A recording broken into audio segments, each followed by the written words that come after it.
Bonjour à tous, bienvenue dans cette nouvelle vidéo sur ma chaîne YouTube. Ce n'était pas la vidéo prévue aujourd'hui que je sors maintenant. À la base, je devais sortir la vidéo sur un gars et une fille, sur le Prime de TF1.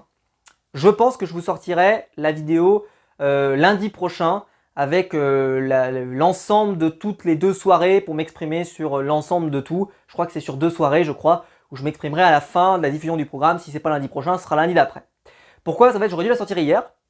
Mais en fait, à cause des intempéries qu'il y a eu, j'ai une branche ou quelque chose qui a cassé, qui a coupé mon câble de connexion fibre dans ma rue. Et donc, je n'avais plus de connexion. On essaye de me faire taire, c'est ça? Le complot? Hein? C'est quoi? C'est les communistes?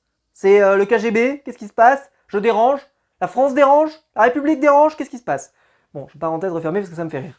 Mais voilà, je suis bien de retour. Et parce que Bouygues, magnifique. Je les ai appelés. Le lendemain, j'avais un technicien et il m'a résolu mon problème en 1 heure. Montre en main. Magnifique. Super. Formidable. Bref. Alors, donc si c'est pas avec ça que je reviens, avec quoi je reviens? Pourquoi je prends cet accent bizarre? Eh ben, hier, pendant que moi je n'avais plus internet, évidemment c'est quand j'ai plus internet qu'il se passe des dingueries. Évidemment, hein, c'est toujours le cas. D'un coup, sur Twitter, donc il était quelle heure? Je regarde l'heure. 6h30, 6h26 pour être précis.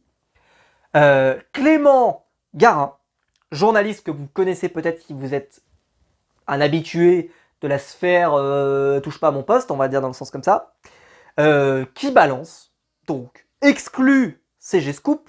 Si je peux lui donner un conseil, c'est que exclut et scoop, ça veut dire la même chose. Hein, c'est redondant. Soit il met scoop, soit il met exclut, mais en tout cas, voilà, hein, ça fait peut-être redondant, mais juste CG Scoop, parce que ça fait répétition. Alors, coup de tonnerre dans le PAF. Coup de tonnerre dans le PAF. Denis Brognard n'animera plus Koh-Lanta en 2024. L'animateur historique du programme sera remplacé la saison prochaine à la tête du programme phare de TF1. Il sera à la tête d'une ultime saison, déjà mise en boîte, qui sera diffusée au printemps prochain et cédera ensuite sa place, à la rentrée, à une personnalité pas encore désignée. Une décision prise par Rodolphe Belmer en personne, patron de TF1, et qu'Alexa Laroche-Joubert, PDG de Banijay France, accueille amèrement. Pour info, la productrice Alexa Laroche-Joubert a démenti. La directrice de communication de TF1, Maëlys Carsavel, a démenti. Toutes les deux dans un tweet clair, précis, simple. Qu'est-ce que c'est que cette connerie? C'est une blague. Franchement, beau poisson d'avril au mois d'août. C'est pas exactement écrit comme ça, mais c'est donné avec à peu près la même dose de n'importe quoi. Alors, au micro de Europe 1, il continue. Hier matin, Fabrice Bailly, directeur des programmes de TF1, a tenté un tour de passe-passe en déclarant que Denis continuait Koh-Lanta. Difficile de prétendre l'inverse. Pourquoi je complète? C'est parce que il est sur la prochaine saison. Donc Denis continue Koh-Lanta de facto. Parce que la prochaine saison, c'est Denis. TF1 et ALP ne veulent pas que l'information fuite avant la diffusion de la saison prochaine. Là, je comprends pas trop le lien, perso, parce que si c'est la dernière saison de Denis, pour moi, c'est un atout marketing et pas quelque chose qu'il faudrait cacher sous le tapis. Le pire des choix, ça serait que Denis s'en aille sans pouvoir dire au revoir. Tu voyez ce que je veux dire? C'est-à-dire que son émission, en gros, il joue de la saison normalement, il va jusqu'au prime, il te dit rendez-vous la saison prochaine, et pam, en fait, la saison prochaine, c'est pas lui. Ça, c'est la pire. Donc pour moi, en plus surtout que les saisons, souvent, quand il annonce la saison prochaine, en fait, la saison est tournée quelques semaines auparavant. C'est souvent le cas, il va la tourner quelques semaines auparavant. Donc, mais bon. Ils ne veulent donc pas que l'information fuite avant la diffusion de la saison prochaine. Parce que pour moi, si on te dit, vous savez, c'est un peu morbide comme ça, mais quand c'est la dernière émission de quelque chose, souvent, elle fait un très bon score. Très souvent. Si on te dit, par exemple, quand sur TF1, vous savez, le gros gagnant du 12 coups de midi, par exemple, quand il va perdre, et ben souvent ça leak. C'est ce qui fait d'ailleurs que si vous suivez un gros maître de midi et qu'il n'y a pas de leak sur le fait qu'il a perdu, vous êtes tranquille. Par contre, Le jour où il y a un leak, en fait, c'est parce qu'ils veulent que les gens viennent voir. Parce que il a gagné 23 fois, 40 fois, 53 fois, 70 fois, 72 fois, 80 fois. Ok, les gens sont contents, ils reviennent, etc. Mais par contre, quand il en arrive à la 112e et qu'à la 112e il perd, et bien là, souvent ça leak. Très souvent. C'est arrivé aussi, je crois que sur le maître ou la maître n'oubliez pas les paroles aussi. Où ils le font leaker comme ça. Pour que c'est la dernière, les gens vont venir parce que tu auras un discours d'adieu, parce que machin, etc. etc. Donc je vois pas pourquoi ça a été caché sous le tapis. Il y aura une théorie après en dessous, je vous en reparlerai. Mais ça, pour moi, déjà, c'est quelque chose qui n'est pas tout à fait logique selon moi. Bon, le bras de fer entre Alexandre Roche-Joubert et Rodolphe Belmer s'opère depuis plusieurs mois et avait d'ailleurs été évoqué par Guillaume Janton sur Europe 2. Alors c'est vrai, je vous avais déjà fait une vidéo sur ce sujet, sur la news de Guillaume Janton, qui lui par contre avait annoncé le nom du remplaçant. Et le nom de la remplaçante pour être précise, qui est la nouvelle arrivée sur TF1, Isabelle Iturburu, qui est la présentatrice du rugby et qui est la présentatrice de 50 minutes inside qu'elle a pris à Nikos. Voilà. Alors, sous le tweet derrière, il te rajoute, je suis tellement sûr de moi à 3000% par rapport au démenti, j'ai des recoupements de dingos, donc bas les steaks de leur démenti, c'est sûr à 3000%, j'ai un membre du directoire de Banijay qui me l'a confirmé, donc serein. Bon, ok. Derrière, après, il ajoute, je vous cherche juste le propos. Voilà, cette info avait déjà été évoquée par Guillaume Janton dans le Morning Sans Filtre. Si démenti il y a par TF1, c'est ce qui s'est produit. Vous n'oublierez pas de rappeler qu'ils n'ont jamais démenti Janton, mais s'empresseront de me démentir moi. Je gêne, hashtag wait and see. Alors j'aimerais bien savoir à quel point TF1 est dérangé par un journaliste sur Twitter. Je trouve ça assez un peu boulard quand même sur les bords. Alors j'ai lu un peu les tweets, j'ai regardé un petit peu ce qu'il fait. Il a l'air d'avoir un petit peu pris le... Mais bon, ce serait pas le premier, ce serait pas le dernier. D'ailleurs, quand j'ai lu ces tweets, c'est pas un compliment de ma part, j'ai eu l'impression de lire du Jérém Star. C'est pas un compliment, je vous préviens tout de suite, c'est pas un compliment. Alors bon, parce qu'il y a des expressions, limite à faire des hashtags je hurle, limite, c'était ça, c'est pas... Il y a un moment, je sais plus, mais il fait une formule dans un de ses tweets, enfin, je vous laisserai chercher, mais c'est vraiment du style, bon, peu importe. Alors, Clément a partagé une information il y a 1 heure au moment où je tourne cette vidéo. Donc, c'est un cadre de TF1 qui lui répond. Déjà, il lui dit « LOL, ton info ne donne personne ici ». Ça m'a fait rire pour une raison, c'est que... Alors, ça m'a fait rire ce début, parce que c'est un cadre de TF1 qui s'exprimerait sur un... Ouais, comme ça, avec des LOL et des machins. Moi, je sais pas quel âge ont les cadres de TF1, mais ça m'a un peu surpris, mais bon, pourquoi pas. Pourquoi TF1 et Alexandre Roche-Joubert s'entêtent à démentir, d'après toi? Trop prématuré ou peur de la fuite des annonceurs? Tu as la réponse à ta dernière question. Ce serait la peur de la fuite des annonceurs. Ah, pour moi, qu'ils aient peur de la fuite des annonceurs pour la saison d'après, pas la saison qui arrive là, la saison d'après, ça se comprend. Mais la saison d'après, elle n'est pas touchée, elle a été tournée. Alors oui, il y a encore la voix off à faire. Donc Denis, il doit encore faire la voix off, qu'il l'a fait après. Et puis il y a le prime de fin. Mais le prime de fin, vous le savez très bien, ça dure 1 heure, c'est très long.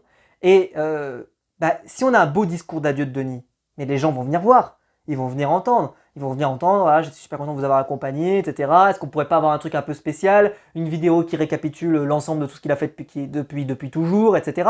C'est quelque chose qui marche. Les dernières fois, la dernière des dernières, c'est quelque chose qui marche. C'est comme ça. C'est comme quand, j'en sais rien moi, quand on va apprendre, quand Roger Federer par exemple, je vous fais des liens qui n'ont rien à voir, mais vous allez comprendre, quand Roger Federer a annoncé que lors de la Lever Cup l'année dernière, ça serait son dernier match, c'est fini, c'est terminé, il prendra sa retraite, tout le monde a regardé la Lever Cup.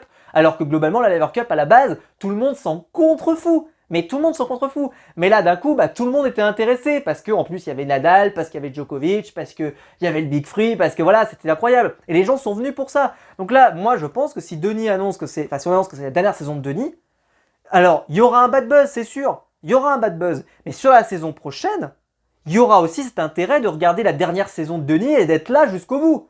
Parce que ceux qui, comme moi, ont grandi avec Denis, peut-être que certains, par exemple, qui ne regardaient pas le programme, etc., ils se diront peut-être c'est la dernière de Denis, je vais aller regarder, etc. Donc il y aura un effet de curiosité qui sera énorme. Donc ça a été le cas, c'est souvent le cas, comme je le disais, mais pour des maîtres de midi, par exemple, sur TF1, dont on fait leaker le gagnant le jour de la diffusion, parce qu'on veut qu'il y ait des gens qui viennent voir, ou de n'oubliez pas les paroles, ou d'autres trucs, etc. Mais voilà, on vient voir, et c'est pour ça que je suis assez surpris qu'ils disent en gros que ça fait fuir les annonceurs. Parce que par contre, que ça fasse fuir les annonceurs pour la saison d'après, mais ça, de toute façon, qu'ils l'annoncent ou qu'ils l'annoncent pas, il n'y a pas moyen de le cacher. Hein. Il n'y a pas moyen de le cacher. Denis, on le voit dès la première seconde du programme. Il arrive, il monte une petite falaise, où il est sur une bancarte, sur une embarcation, pardon, où il est sur un avion, ou ce que vous voulez, etc. Et il te dit, alors sur cet archipel de je sais pas quoi, les 20 aventuriers, ou 22 aventuriers, ou 18 aventuriers crèvent la dalle. Ils vont s'affronter, se découvrir, manger des poissons, s'ils arrivent à en pêcher, le kit de pêche, ils sauront jamais rien en faire, etc. Bon, il dit pas ça comme ça, mais si c'est moi qui le présente, évidemment, ça ressemblerait à ça. Voilà, ils font ça, ok, très bien. Ça veut dire que dès la première seconde, on saura que Denis n'est pas là. Donc, quelqu'un va l'incarner, ça va l'incarner immédiatement. Il n'y aura pas de possibilité dès la première seconde, par la voix off, etc. On sait que ce ne sera pas Denis. Donc, la prochaine saison, il n'y aura pas moyen de le cacher, que c'est pas Denis. Et puis en plus, la saison que Denis qui sera diffusée la saison d'après, normalement il la tourne avant le prime de fin. Donc il saura que c'est pas lui qui l'a tourné. Il le saura, donc dans le prime de fin de saison là, il saura que c'est lui qui l'a pas tourné. C'est sûr, c'est sûr. Donc ça va faire une ambiance, je te dis pas. Hein. Si on se dit que Koh-Lanta la légende, l'ambiance en prime de fin, ça a été quelque chose, là à mon avis, ça va être absolument incroyable. Même si on pourrait avoir quelqu'un qui part grand seigneur, etc. Bon. Alors, ALP a démenti, etc., comme je le disais. Alors, qu'est-ce que j'en pense, moi? Je faisais partie des gens qui vous disaient déjà que Koh-Lanta peut être présenté par quelqu'un d'autre. Déjà, je vous ai dit ça, moi, j'ai toujours dit, ça peut être présenté. C'est un programme qui est incarné, mais il peut être présenté par quelqu'un d'autre. C'est pas interdit, c'est pas illégal. Il y a des programmes, c'est plus dur. Quand le programme s'arrête, c'est plus dur de l'incarner. Pour moi, le programme peut s'arrêter avec la personne qui le présente. Là, c'est pas le cas. On a eu un exemple, il marche bien, c'est Fort Boyard. Fort Boyard, on a déjà eu, je crois, 3 ou 4 animateurs ou animatrices. Qui, voilà, aujourd'hui, c'est Olivier Mine, il présente depuis des années et il présente admirablement bien. Mais moi, je me souviens de Jean-Pierre Castaldi quand j'étais petit, par exemple. Voilà. Donc, Patrice Laffont aussi, quand j'étais petit aussi. Enfin, voilà. Ça a changé. Il y a eu des nouvelles incarnations qui sont venues présenter le programme. Bon. Mais là, pour Denis, c'est pas volontaire comme départ. En tout cas, d'après ce qu'on comprend, c'est pas volontaire. Il n'y a pas eu de démenti de Denis d'ailleurs. Pas de réaction. Rien. Il a un compte Twitter, Denis. Hein. Il a un compte Instagram, il a un compte machin. Là, pour l'instant, je n'ai vu aucune déclaration de Denis. Peut-être qu'au moment où je sortirai la vidéo, peut-être qu'il aura déclaré quelque chose, j'en sais rien. Mais là, en tout cas, rien. Pour moi, je le dis comme je le pense. Si jamais il retire à Denis Koh-Lanta, pour moi, c'est qu'ils veulent le mettre dehors de la chaîne. Parce que je ne le vois pas, Denis, accepter qu'on lui retire Koh-Lanta, mais se dire, ouais, allez, je reste pour présenter Automoto, c'est clairement qu'on le met un peu sur une voie de garage. Laurent Ruquier, par exemple, c'est ce qui lui est arrivé sur France 2. Laurent Ruquier, on lui a retiré son samedi soir. Après, on lui a retiré les primes des grosses têtes. Après, on lui a retiré plein de trucs, etc. Il a compris qu'on voulait le foutre dehors. C'est-à-dire qu'on lui laissait encore les enfants de la télé, etc. Mais il a compris qu'on voulait le foutre dehors. Il n'est pas devenu plus bête que... voilà. Et donc, il a fini par partir. Là, ça serait un énorme signal du style « va-t'en ». Alors, est-ce que c'est lié aux polémiques qu'il y a pu y avoir avec Denis, notamment ce qui s'était passé, etc. TF1 a toujours communiqué en disant que cette affaire avait été gérée, avait été réglée, que c'était voilà, c'était fini, c'était terminé, qu'ils en avaient entendu parler, qu'ils avaient tenu compte de ça, voilà, que c'était fini. Bon. Est-ce que, question alors, si c'est pas pour le punir de ça, est-ce que c'est pour lui faire payer les mauvaises audiences, c'est-à-dire les audiences qui ont faibli? Bah franchement, je l'ai déjà dit quand je vous en avais parlé la fois dernière quand c'était Guillaume Janton, mais quel cadeau empoisonné pour quelqu'un qui va arriver. Vous arrivez, vous donnez le programme de Koh-Lanta qui n'est pas volontaire, vous le recevez non volontairement. Vous prenez Koh-Lanta, alors en sachant que TF1, c'est pas la chaîne qui est la plus... voilà. Quand Patrick Poivre d'Arvor, je sais que c'est un connard, mais Patrick Poivre d'Arvor quitte l'animation du journal de TF1, il a été viré du jour au lendemain. Il n'y avait pas vraiment de oh là là, t'es sympa, machin, etc. Ça c'est fini. Ils ont voulu mettre Harry Roselmack. Terminé. Au revoir, bonsoir. Terminé. Et après, ils ont mis Laurence Ferrari, etc. terminé. C'est-à-dire que c'est une chaîne que, voilà, pareil, quand tu as des animateurs comme ça qui décident de s'en séparer, c'est pas forcément tendre, quoi. C'est-à-dire que ça peut s'arrêter. Vincent Cerruti, par exemple, qui présentait dans Avec les stars, ça s'est arrêté du jour au lendemain. Il l'a appris presque dans la presse, je crois, de mémoire. Enfin, vraiment, c'était... il pensait que c'était bon, etc. Et puis hop, au revoir. Ça, la monde de la télévision est cruel. Ça peut s'arrêter du jour au lendemain. Mais quand même, Denis, ce qui est étonnant, c'est que, comme je le disais, c'est quand même encore une figure de la chaîne. Il présente Ninja Warrior, il présente des émissions de sport, etc. C'est encore une figure. Et surtout, c'est encore une figure qui est quand même relativement populaire. Denis, alors oui, il y a eu ce petit machin. Mais vous avez vraiment entendu des gens vous dire « Je vais pas regarder un truc parce qu'il y a Denis dedans ?» Vous avez vraiment vu ça? Vous êtes vraiment sérieux, les gens? Voilà, il y a eu le moment, et puis machin, et puis c'est terminé. Ça a été... on oublie. Alors que là, Denis, il n'était pas du tout en fin. Et puis, on n'est pas... Alors, on pourrait me dire, par exemple, je pourrais penser à Julien Lepers aussi, sur des autres chaînes, etc., qui ont été virés. On peut penser à Tex. Bon, là, Tex, c'est un cas particulier, mais voilà, qui peuvent être virés du jour au lendemain. Du jour au lendemain, tu peux être viré. Tu peux l'apprendre... quand ils avaient arrêté On ne demande qu'à en rire aussi, je crois que ça s'était arrêté de façon très brusque. Il y avait un peu cette idée de on arrête parce que les gens ne sont pas bonnes, c'était Bruno Guillon, etc. C'est la catastrophe, on arrête. Et c'était, je crois qu'il s'est fait un peu prendre pas surprise, même si les audiences n'étaient pas bonnes, ils auraient pu s'en douter. Mais si je devais conclure là-dessus, c'est que Denis, donc là, il apprend pas, enfin, c'est pas volontaire qu'ils veulent s'en aller, et il y aurait quelqu'un qui le remplace. Et ce qui est surprenant d'ailleurs, c'est qu'on n'a pas l'annonce du remplaçant par rapport, par rapport à la situation. Et justement, là, on te dit que Denis Brognard n'est même pas au courant dans le tweet qu'il a partagé il y a 1 heure. Denis n'est pas au courant. C'est-à-dire qu'en fait, l'annonce serait tombée et ils n'ont pas mis Denis au courant. C'est-à-dire qu'ils feraient ça en discret. Donc on serait vraiment en amont en fait de cette décision au moment où il sort l'info. Donc là, l'info, il te dit que c'est sûr, etc. Alors moi, j'ai une interrogation. C'est, eh ben, Guillaume Janton, lui, il avait au moins annoncé un remplaçant. Lui, il l'a pas fait. Lui, il ne l'a pas fait, pardon.